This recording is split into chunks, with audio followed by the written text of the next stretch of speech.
11/11/2019, 5:56 p.m. here in Los Angeles, and we have the one and only Daddy-O on the line right now, live from, where are you calling from tonight?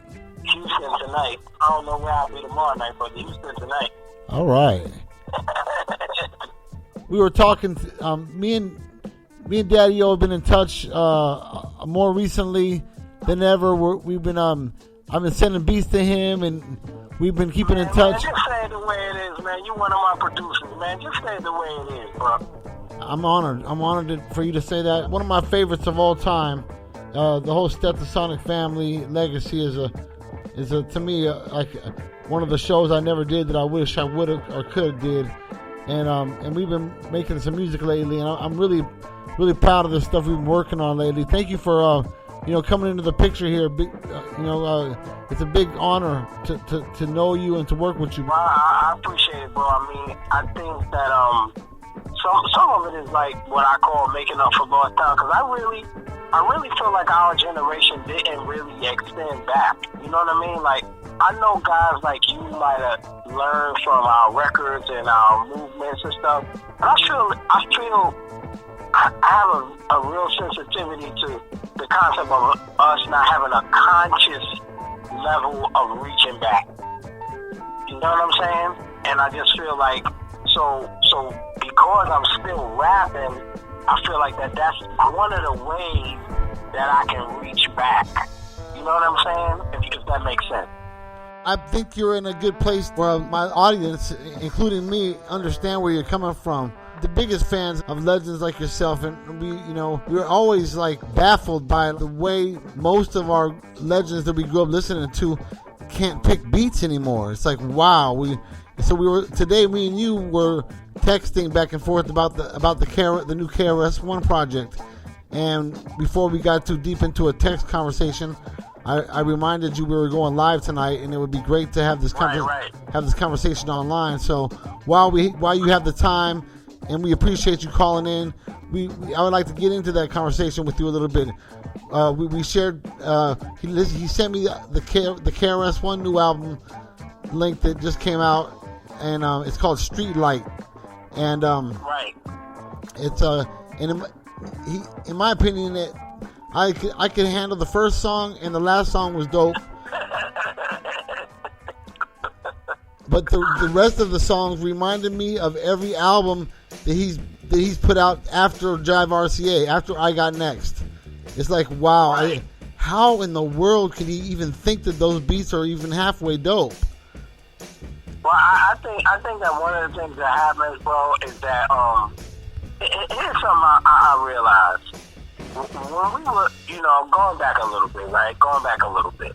When we were first doing this, and we were all doing this, the one thing that was a prevalent ideology was listening to everything on the planet that existed that would call itself hip hop. Now, granted, there's a lot more hip hop out there now, so it's almost impossible to hear it all. But then it's almost possible to hear it all, right? Like, I don't know if anybody has the time to hear it all, but you might have the time to skim it all. What happens with a lot of guys in my era and in my age group that are rappers, right, that are MCs, we don't listen to what's going on, period. So we don't hear the new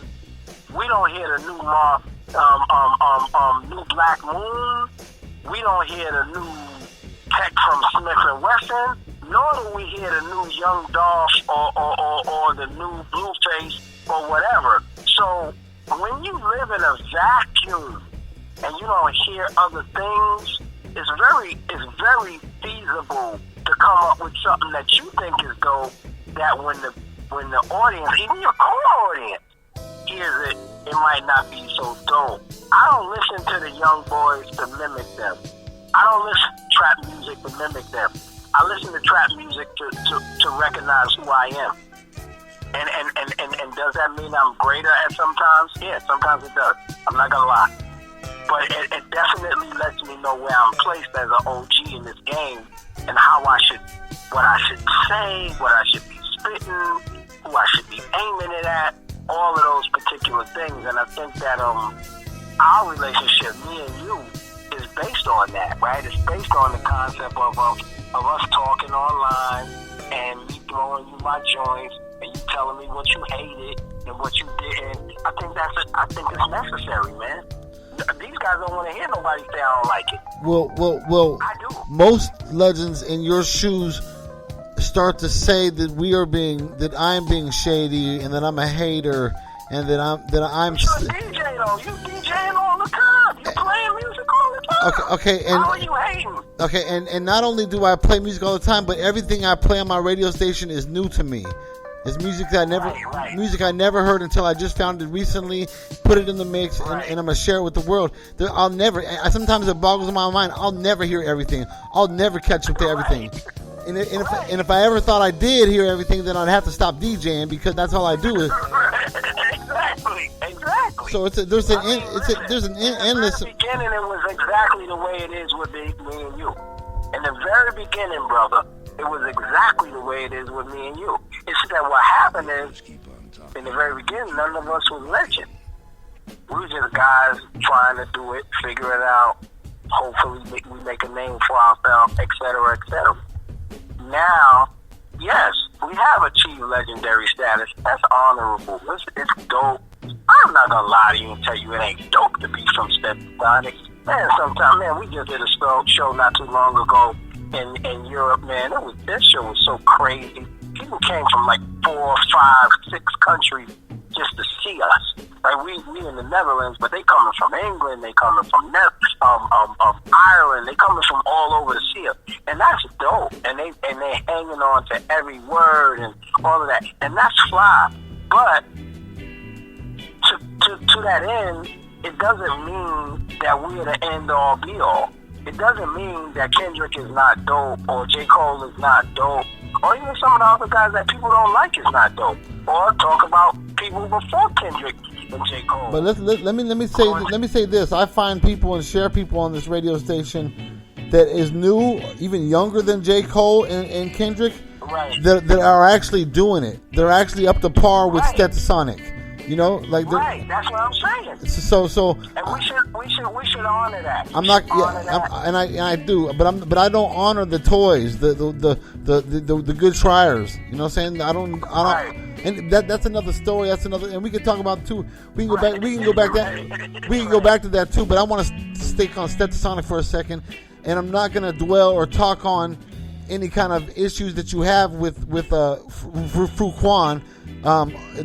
Anybody might have with Fuquan, or why he's not around, but we notice he's not around, and if you're a Stetsasonic fan, you kind of know a little bit about it maybe, but we're going to ask you about that. We don't want to talk about that as much as we would just like to say that as fans, we would love to see him come back into the picture and let bygones be bygones and be one in solidarity with the crew, because he was such an important piece of the sound, that you guys had, and it's sad for us to see him not around sometimes, Well, I agree with you, and I'll give you a tip because you my man, so I don't mind telling you things. We got we're working on actually to be a master right now. Stetsasonic live at the Blue Note. We did the Blue Note Cafe last year, and we did 2 nights in a row, and Fuquan was there. So Fuquan will be on that album, and he's been doing shows with us. It's been cool. Like nice. He's been back with us, and he's been doing some things, and definitely everything that you just said, brother, pretty much times 10 is true. I mean, when the fans saw Fuquan and Fuquan came out, you gotta remember, Fuquan got the infamous line and Go Stetsa, it ain't nothing like hip-hop music. So when the fans saw Fuquan and he came out, it was man, I can't even explain it to you, bro. Like, honestly, it almost, I'm not gonna lie to you, brother, it almost feels like we planned it. You know what I'm saying? It almost feels like we planned it, like, yo, you go dip for a while and then come back, because it's stronger than it would have been if he was with us all the time. Yeah. If that makes sense.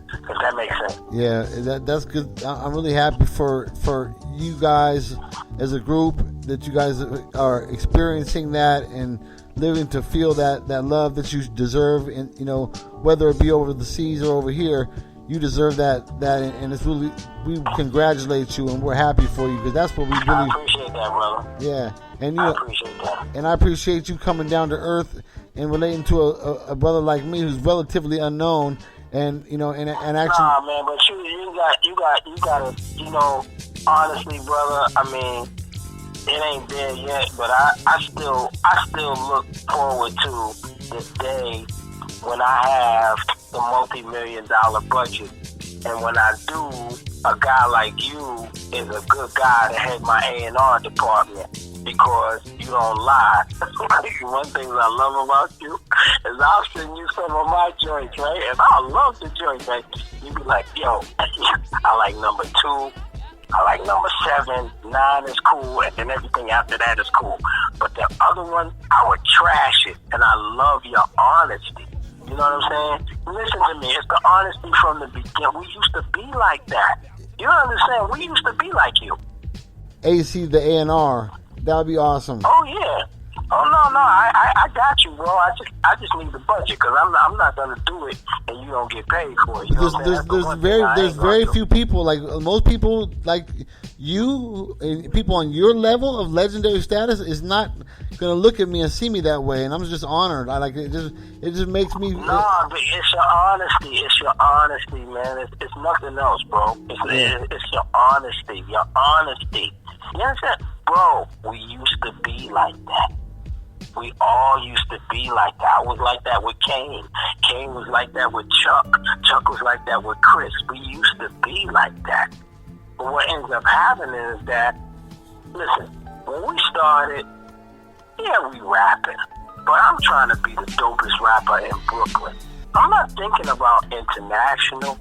I'm not even thinking about national. I'm not thinking about nobody in LA hearing me, nobody in Texas hearing me, nobody in Boston even, maybe not even Philadelphia. Maybe New Jersey, because New Jersey is so close to New York. But we are just doing it based on the fact that, we need to be neighborhood stars. And we did it. We did it. We all did it. Scarface did it in Houston. Stetsasonic did it in Brooklyn. NWA did it in LA. And I'm just using small examples. But I'm just saying that was the beginning of it. But we were brutally honest with each other. And one thing that you have been able to do through not only your radio show, but just making beats and the people that you associate yourself with, is just try to keep some of that purity in there and try to, we need to argue a little bit, bro. Everything ain't right. And when the arguments ended, then hip-hop got stale. When nobody beefed about what Lil Jon was making, and as much as I love Dame Grease, I say Dame Grease too. When they start making that thin stuff, and it was starting to mad thin, nobody raised an eyebrow. Well, see, I raised an eyebrow when they first started calling hip hop music rap. Before you on TV raps, I was out by the time '93. By the time '93 rolled around, I already gave up on the mass media's misinterpretation of hip hop, the misrepresentation, the manipulations, and the imitations, and I realized that there was a culture of artistic standards that only gets better. And to me, getting better with time was always what hip hop was always about and will be about. And any other interpretation is a misinterpretation. So I find and share examples that the hip hop never got whack or stale, because anything whack or stale is always going to be the opposite of hip hop. Regardless and despite what the masses think and what the mass media tells us, we can find, as true connoisseurs of good new shit, whether you call it hip hop or not. If it makes a b-boy dance and they never heard it, that's hip hop to me. So yeah, it's true. So I could throw it in the mix and it'll be just as hip hop as any hip hop song, and it'll be way more hip hop than any whack song that people call hip hop. Right. And this never changes. That's the energy. That's the energy that we need to almost procreate again. Yeah, because a lot of people are teaching hip hop in universities and classrooms, and they're not teaching this.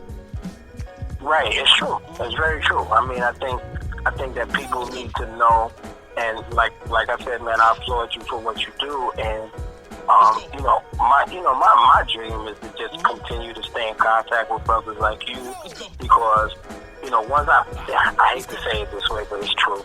Once I picked up the mic again in 2016, my perspective changed a bit, and what I mean by that is that I recognized that I was a small piece of a big puzzle. And I think that prior to that, I looked at myself as a big piece of a big puzzle. And I think I'm a small piece of a big puzzle, just like Snoop is, just like Kendrick is, just like Scarface is, just like anybody is. We only small pieces of a big puzzle. If the whole didn't exist, we don't exist. Well, there's a standard that you set. There's a standard, a level of creative greatness. What I'm talking about is undeniable greatness and undeniable originality combined together that defined a greatness that this culture is respectable for. And to concede and conform, to comply with anything less is to be not in the DNA. It's not on the menu. You know what I'm saying? It's not an option. There's always something that's just as great. There's always somebody out there doing something that's fresh, original, new under the sun. And that's what the evolution is, not the de-evolution. I'm not paying attention to the de-evolution. So we have artists, such as yourself. Some of them can recognize that people like me are not haters. People like you, or like Chuck Freeze is a good example. Chuck Freeze came down to earth and really embraced me when he found out who I was. And you have done the same way in a similar way, and you're great examples of not everybody, not every legend is completely falling out of touch with the original fan base. Well, let me say this before it leaves my mind space. The next album is gonna be called First Team, and you're gonna be mad at me for saying this, but I'm gonna say it, okay? I don't believe I'm a lyricist yet. Okay? I put lyricists in the categories of Rakim, Black Thought, Eminem, even, I know a lot of people don't like Eminem. I'm not a big fan either, but I do believe he's a lyricist. Razzcast, I could pretty much stop there, but it's a bunch of other guys. Most Def from Yasin Bey. I feel like those guys are lyricists. I feel like I'm a good wordsmith, and I feel like I'm a good MC. But on this particular album that's coming out, and I told you this before, I'm attempting to be a lyricist, meaning I'm trying to come with it with one-liners that got, quadruple metaphors. That's the way I look at lyrics. They say things, and you rewind it back, and you're like, oh my God. I have no doubt in you. I have no doubt in you. I'm like, so I'm going for it. I can't wait to hear it. I'm going for it. I'm going for it this coming, and like I said, man, I think we found a good, he came to me the other day, and I said, you send me so many things, and if I have to sit back and always think about spitting on them, it'll take me all day, but I do have lyrics and I have things, so like I sent you this acapella, you know what I mean? I'm gonna continue to, send you acapellas if it's not something that I just, like School Troop that I just rhyme on. And, we're gonna make it happen, man. I mean, we gonna make it happen. And I know that gets into a little bit of me and you, but I think it's relevant, because this is what I think. If these kind of relationships between you and I don't exist, then what happens to hip hop? If these kind of relationships don't exist? The only thing on my menu, only option I want in my life is good albums that are solid from front to back. I don't want nobody skipping nothing. Right. That's I got a one-track mind, and I also have a plateau, a bridge I want to cross, and that's having at least 5 albums on record shelves, distributed all over the world in record stores on shelves. And I don't have nothing. I can't. There's nothing else. That's the only option. That's all. That's it. And but that's hip hop. That's a hip hop goal. Not only is it not only is it achievable, but man, yo, bro. That's just me though. That's just me. But my first passion is 99% of the music I play on my radio station is not my music. I find and share. Right. There's a whole world of great new music the radio's not playing. So I'm going to find it and share it. I'm going to find and share it because I'm a DJ and I like to find and share making music. I was forced to do that. Just to show that I could, just to get just to earn that credibility for my opinion, because people were so against my opinion, and they would be like, "Oh, you're just a DJ. You don't even make music." So I started to put out some music. So that's how you got to know me as a producer, because I had to start showing people that I can do it. But like to make music with legends like you, I just want to add on to your amazing legacy. I just want to see you continue to put out solid albums. Bro. It's honorable because you know how I feel, and I told you this when we met. I feel like every legend, everybody that we call a classic MC, should be making the best music in the world today. No disrespect to the stuff that we made in the past. I think that stuff is honorable. I think, when you look back at our other records, I think it's dope to have that legacy. You know what I mean? But man, what we could make today, first of all, and I'm not trying to be facetious, I'm just calling it what it is, the ease of making a song today versus yesterday, and dying to get in the studio, and then when you get in the studio, record it, but the engineer don't have thing ready until a whole week later. All of that, like not knowing what the nothing is, just going in and spitting. That's one life. This new life is a different life. We living in a world where people could, you can make a song today, I can do the video tomorrow and have it in 3 days, basically 2 days, me and you can have something out there, really out there. Yeah. Video and all. You know what I'm saying? So why would not somebody who's classic, why would not somebody who's a legend just take full responsibility for that? No disrespect to the young boys, but when it comes down to that, we can walk over them. Not in a sense of competition, but just in the sense of being an OG. You know what I'm saying? I'm not going against them. I'm just saying us representing who we are.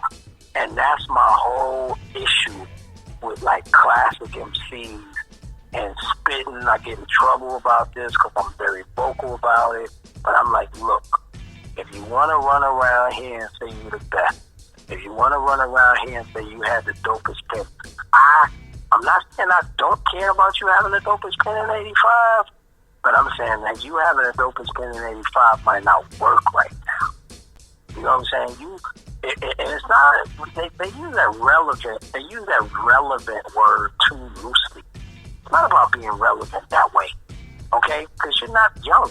So you're not going to be so relevant as a young person. I got to say, being relevant, according to most people's opinions, after 93 is not a good thing. No. It's not a relevancy. It's about being respected. Yeah. It's about a young dude hearing what you spit and going, damn, did the OG really just say that? Did he say that? That's what you have a lot of my listeners saying right now. So thank you for sharing your opinions with us today, because I definitely think it's music to our ears to hear you and feel you speak on it with such you're speaking from the heart, and we appreciate that. And bro, you know me because we talk. I fuck with the young dudes, not like I fuck with Public Enemy or somebody like that, but for some reason, I like Young Dolph in them. I don't know why. I'm just gonna delete that and pretend we didn't hear that. No. Seriously, like certain things I like, but what I'm saying is that they not us. That's my only issue. My issue is not that. My issue is that they not us. Yeah, that's my issue. I talked to Smooth B, and we definitely want to get together with you and make some music together. Oh yeah, no doubt. Yeah. I'm ready, bro. I'm ready. He is too. He is too, and you guys are. He also is one of those people that like you that like come down to earth and make me feel like they know me, like they don't treat me like a stranger, and that's just one of the greatest rewards that a guy like me, you know, who most people say I'm nobody, for you to treat me the way you have. It's the rewards that make it all worth it to me. So thank you for being so down to earth and being relatable to me and my audience. You know, because the audience that I provide this radio station for is a whole bunch of people like me. You know what I'm saying? Whether they ever, right. You know what I'm saying? We don't want to give up and quit and concede, to conform, to comply. We know there's something great out there, and we're gonna find it. And you know, and we're gonna. Oh no! I mean, I believe that about you, bro. Because I mean, you. One thing, my main issue with you is that you rip me. Like, the best part I like about you is the criticism. You know what I'm saying? Of course, I love getting great music from you, and of course, I love the fact that you curate good music. And I love that you critical, because man, it shouldn't be. It really shouldn't be. It's so rare. Everybody loves everybody. Nobody loves everything. How is it that these guys are, oh, that's dope. No, everything is not dope. Yeah. And that's the way they live. Man, it's not. No, it's not. Especially when it's... How I break it down is hard versus game. How much harder you got and how much gamer you got. Because I recognize that real fast. Like, and I got a real strong radar for that shit. As soon as I recognize too much game, I forget your name. Right. I mean that's the way. And again, man, everything that you say reminds me of us when we started. You know what I mean? But I think that cats made a little money. Yeah. All types of stuff happen, man. All types of stuff happen. But my crusade, and I'm sure you on it with me, is if we could get a good handful is really more than a handful. Maybe we get a couple of handful of classic MCs that make some really good. You know, I always tell you, man, the stuff that you send me, from the day that you send me stuff, I think, man, it's gonna take me a while to write to this. You know, because it's stuff for lyricists, and I don't feel like I'm a lyricist. But I feel like if we can find a handful of classic MCs that will take on the task of just saying, look, we're veterans, yes, but not veterans in a bad way. We are vets that drop bombs. We do hard, we dope. And if we could do that, then I believe that it gives hip hop a different balance, if that makes sense. Like if there was a scale that existed there, then it gives it a different balance. I think what happens with us is that at this point, and I know a lot of people don't like to hear this, I feel like guys like us, we become novelty. You know what I mean? It's almost like clowns. You know what I mean? It's cool that people come to the old school shows. Like, what are we? I think there's two different levels of it. There's levels of where you are, where you're at, and where you've been, and where you come from, and then where you're going. You're just starting. Right. You're just starting where you're going right now. You know what I'm saying? So exactly. I'm just starting. I'm just getting started, and I'm very humble. Right. I know that most people think I'm a nobody, and nobody knows who I am. Yeah, but I know Daddy O, and I know Smooth B. Right. And, you know what I'm saying? So I'm cool. You may think I'm nobody, but what I'm gonna do is leave a legacy, a memory. Like people are gonna have memories of fucking with me, and they're gonna be like, "Yo, AC didn't never rip me off. Right. He never sold me some whack shit." Bro. That's it. That's the way to go. So that's the way to go. We are unbelievably grateful to you for sharing your thoughts with us, your time with us today, and we would love to make you have you call us and be a guest anytime you want and converse and talk about things like this.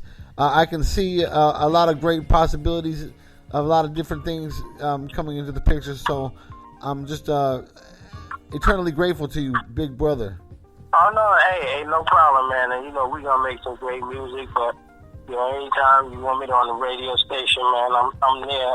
I love being able to share, because I know sometimes cats don't really get to hear from guys like me. You know? Yeah. Sometimes they don't. You know? I'm fortunate. I'm the guy that does end up doing Hot 97 and all that, but most of the time, you know, it doesn't happen. When you do, I'm just gonna do some real fan shit right now. When you do live shows, right? Please do Faye and don't let your mouth write a check that your ass can't cash. Okay, so don't let your mouth write a check is the next one for me. And just the last show we did do Faye. It went off crazy. But you so right about that song. I've been talking about that song. That's one of the songs I want to do. And the other song I think could really work in a live show that we never did is So Let the Fun Begin. The audience could be doing I like the plot. Please. Of course. Yeah, so you're talking some real fan shit right now. Yeah, but I mess with you, bro. So I love y'all, man. Anytime you need me back, and you know me and you gonna be in touch this week because we got records to make. Yeah, Monday Night Fresh. HipHopPhilosophy.com radio, 11/11/2019. Let's continue on with the mix. Our new song that we're working on together, the rough draft, the demo version is in the mix tonight.